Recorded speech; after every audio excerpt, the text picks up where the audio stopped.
기도 가운데 하나님의 놀라운 은혜와 축복이 여러분에게 충만하게 임할 줄로 믿으시길 바랍니다. 아멘. 어제 본문에 이어서 예수님께서 계속해서 감람산에서 말씀을 선포해 주십니다.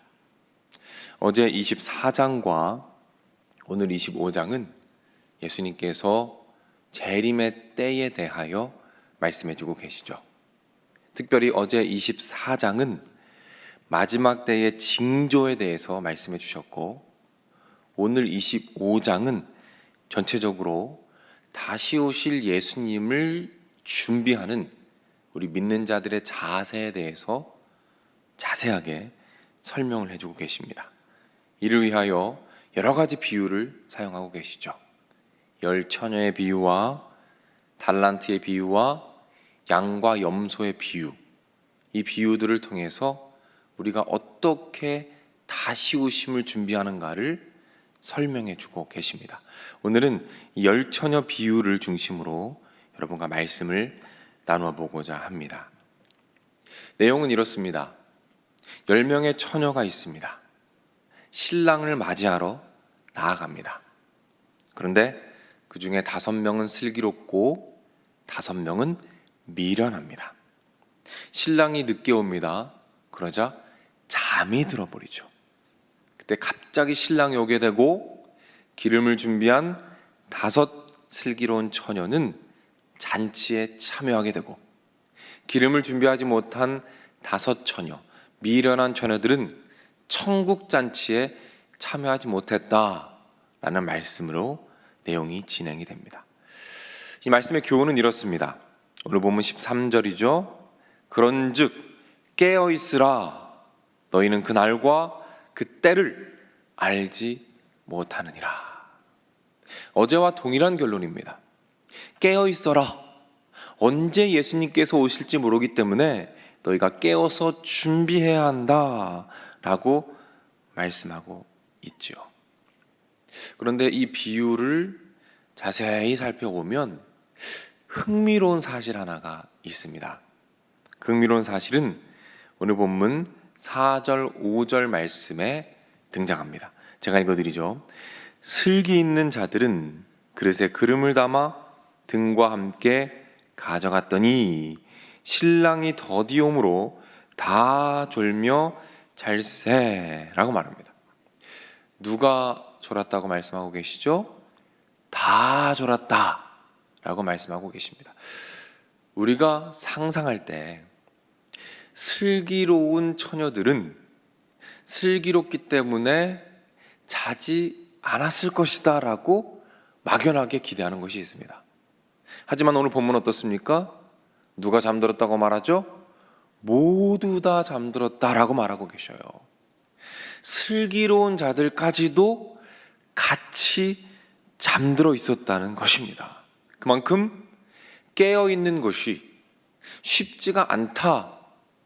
깨어서 신랑이 오는 것을 예비하고 준비하는 것이 그만큼 어렵고 치열한 일이다 라는 것을 본문에서 발견하게 됩니다.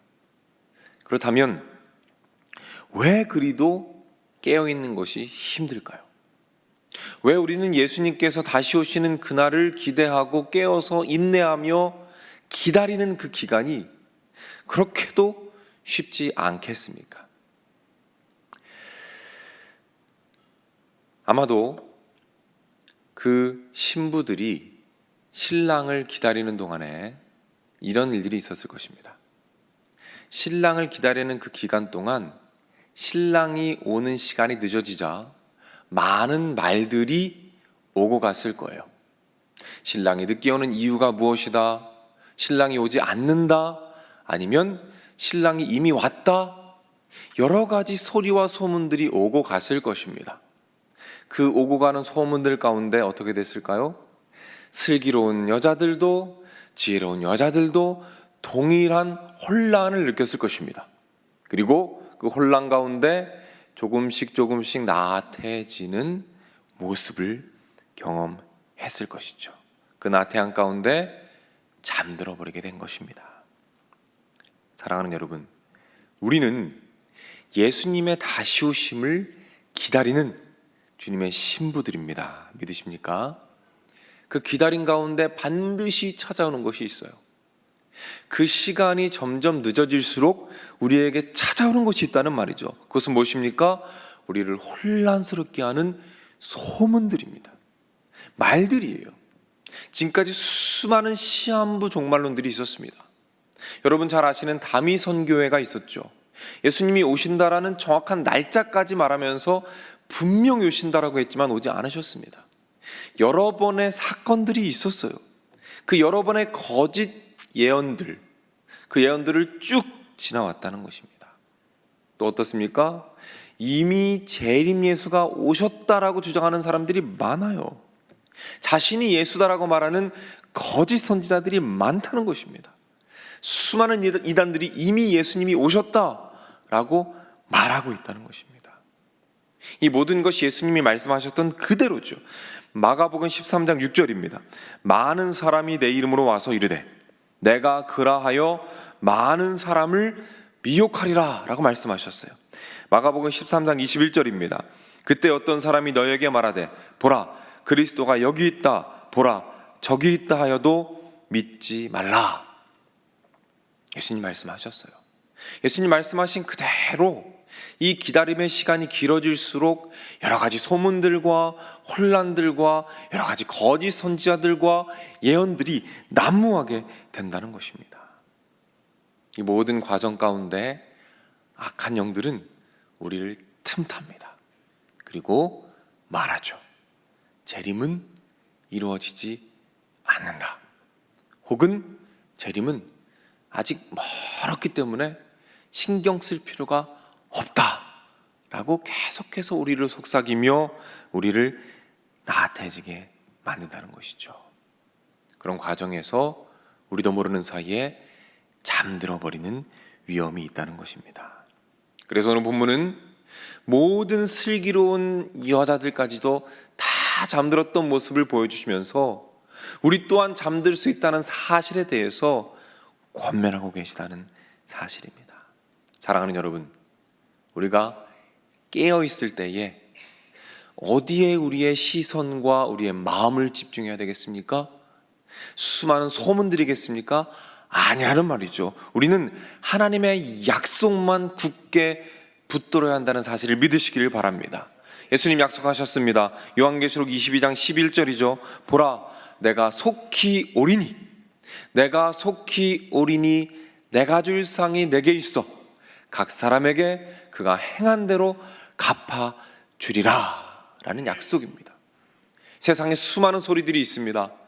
그 소리에 귀를 닫으시고 온전히 하나님의 약속을 붙잡으시고 하나님의 약속에만 시선을 고정하심으로 이 마지막 때에 깨어 계심으로 말미암아 하나님의 놀라운 축복을 받으시는 저와 여러분이 되시기를 주님의 이름으로 축복합니다.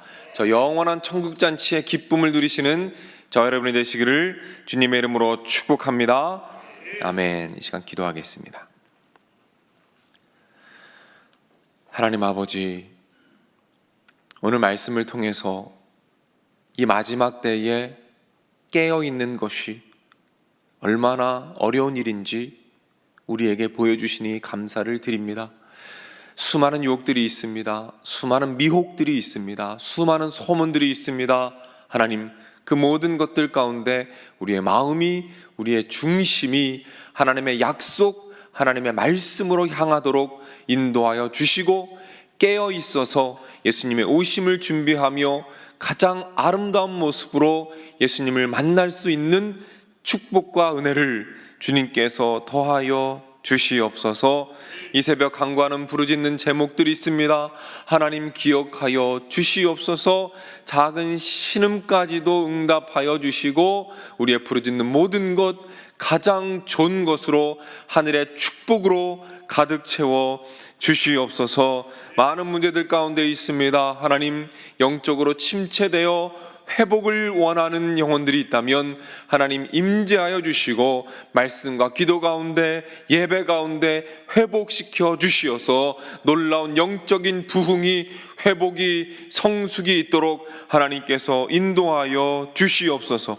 육신의 약함으로 고통받고 있습니까? 하나님, 그 병든 자의 몸과 마음에 손을 얹어 주시고 깨끗하게 치료하여 주시옵소서. 큰 사고로 말미암아 고통받고 있습니까? 치료의 은혜를 더하여 주시고 용기와 담대함 더하여 주시고 하나님께서 함께 계심을 잊지 않게 하시며 함께 돌보며 눈물로 하루하루를 지내고 있는 가족들과 사랑하는 사람들에게 주님 힘을 주시고 용기를 주셔서 인내하게 하시고 함께 기도하며 주님의 기적을 경험하는 놀라운 축복을 주님께서 더하여 주시옵소서. 하나님, 우리 교회를 사랑해 주시니 감사를 드립니다. 지금까지 주님의 사랑으로 말미암아 놀랍게 부흥하며 성장하였습니다. 하나님, 앞으로도 주님의 은혜 안에서 하나님께서 기뻐하는 교회가 되게 하시고 많은 영혼들이 회복받고 치료받고 주님의 나라를 경험하는 놀라운 교회가 되도록 인도하여 주시옵소서. 이 나라를 기억하여 주옵소서. 많은 혼란 가운데 있습니다. 해결해야 할 많은 문제들이 있습니다. 위정자들을 붙잡아 주시고 주님의 지혜를 더해 주셔서 올바른 결정을 하게 하시고 백성들의 눈물을 기억하게 하시며 하나님의 은혜가 충만한 나라가 되도록 인도하시고 함께하여 주시옵소서. 드려진 예물들이 있습니다. 그 위에 하늘의 축복을 더하시고 이 마지막 때에 주님의 놀라운 은혜가 가득한 축복을 주님께서 더하여 주시옵소서. 모든 말씀 예수님의 이름으로 기도드립니다. 아멘.